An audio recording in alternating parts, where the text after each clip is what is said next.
bright soul. And alright.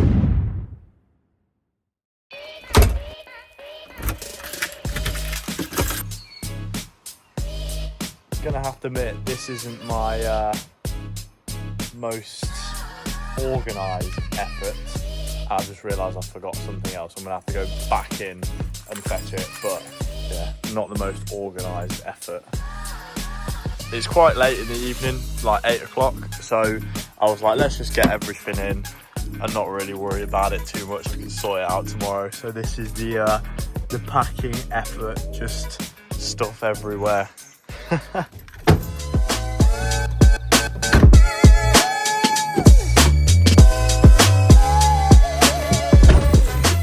Let's go. It wouldn't be one of my videos if I wasn't stuck at a train crossing, but that looks majestic as hell though.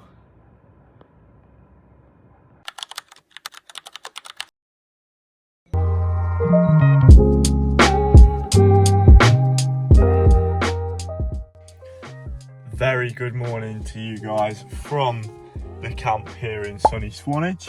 So I already know that the visibility is rubbish in Swanage, so we're going to go on the hunt for some good visibility. I've seen on UK Viz reports that Seatown is looking pretty good, Bridgeport or something like that, so it's about 45 an hour away from here. So we're going to shoot down there, find some good visibility, and then hopefully catch a nice sea bass or mullet or pollock or flatfish for dinner, whatever we can find, or scallops or spider crabs or lobsters. So let's go and do that.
we made it back to the car.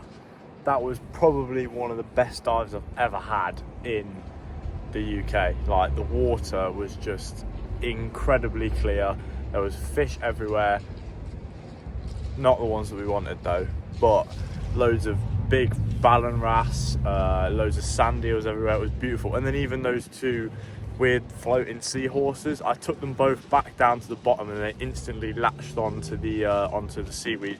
So they'd obviously like come unattached and floated off. So I just saved 2 seahorses. So there you go, hero for the day. That's my good deed. I just got a tip off from a local, or a man who was going fishing on his paddleboard, to go to a place called Ope Cove or something like that. It's on the other side of the island, because obviously I'm on Portland right now.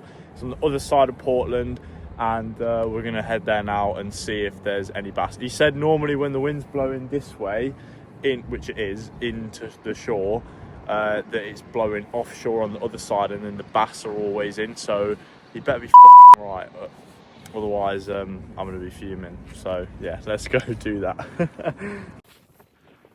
We've locked up the wagon, we've got all the gear, and we're gonna head down this sketchy looking path, and then hopefully catch us dinner, because I am starving. I've just eaten like 4 bags of crisps, and it's not really filled me up, so I'm starving. Been in the water for like 3 hours today at Chesil, so we're going to go in for a quick dive, hopefully catch us a bass or a mullet or a pollock. Oh, this is dodgy as. Let me show you the view. Well, first I'm trying to navigate this, and I've got my fins on my bag, so I'm... But yeah, check this out. This is beautiful.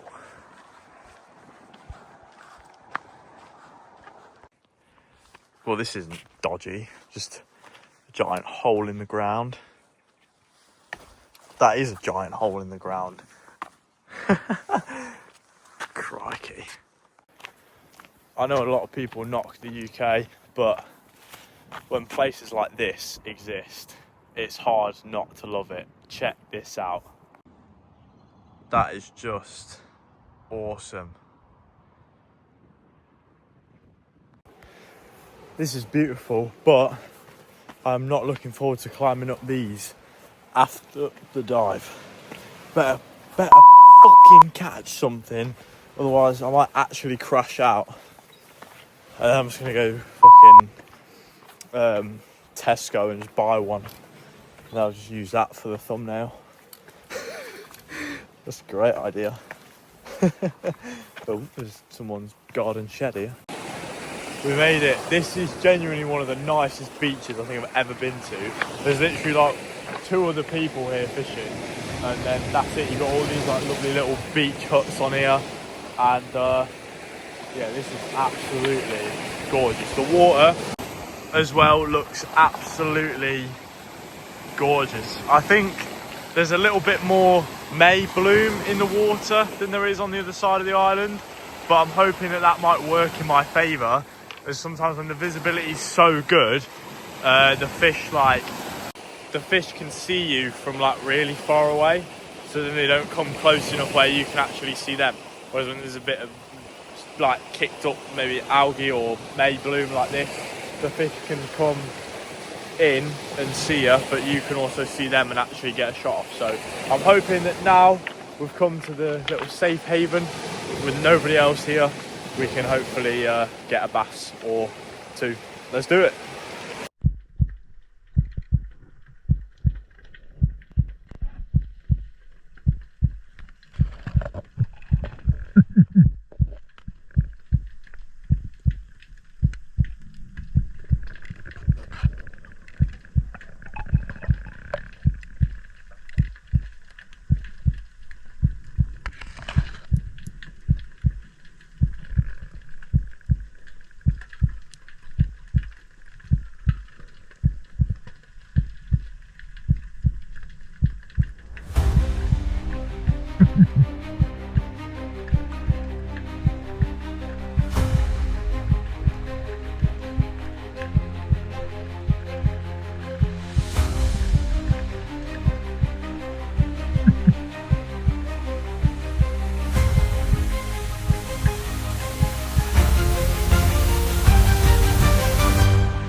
today is day number 4.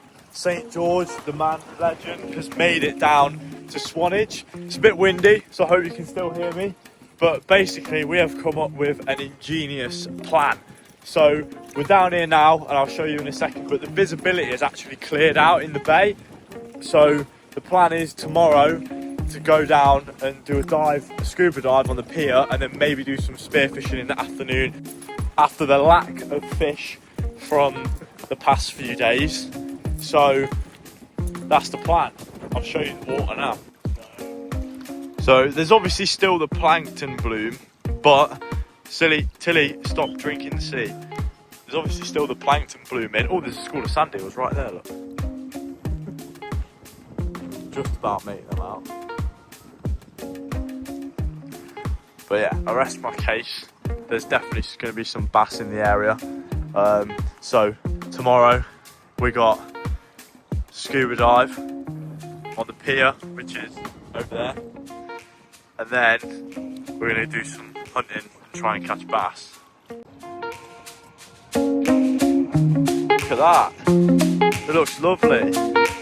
So new plan for my birthday this evening is get absolutely trolleyed. So let's go do that.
Alright, now can you name all the different types of lifeboats?